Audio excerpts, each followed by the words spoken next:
Senator Laila de Lima challenges President Rodrigo Duterte to arrest her immediately for her alleged links to the illegal drug trade at the New Bilibid prison Wednesday, September 28.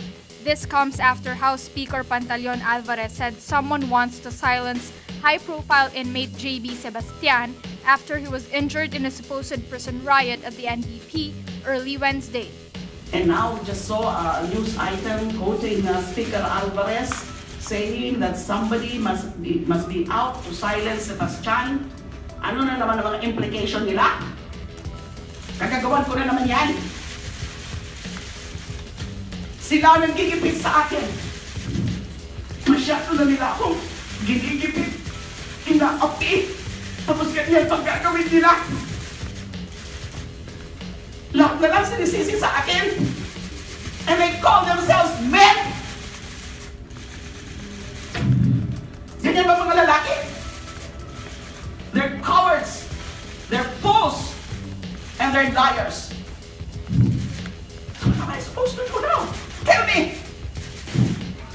I'm not going to leave this country and escape anything because there is nothing to escape from. Ang umaatas. Hindi ko si Laila de Lima. Hindi pa ako pinalaki ng tatay ko na maging tuwag. Tama na!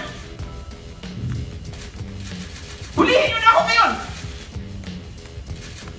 Hindi naman talaga gusto niyo!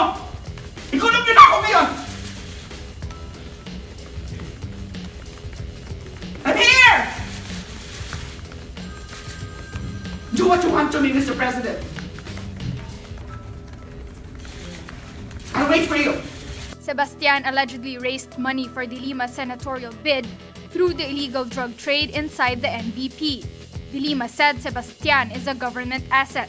She also tells Duterte to stop the desperate attacks. Tama na po! In your desperation, Pangulo, para siraan niyo ako,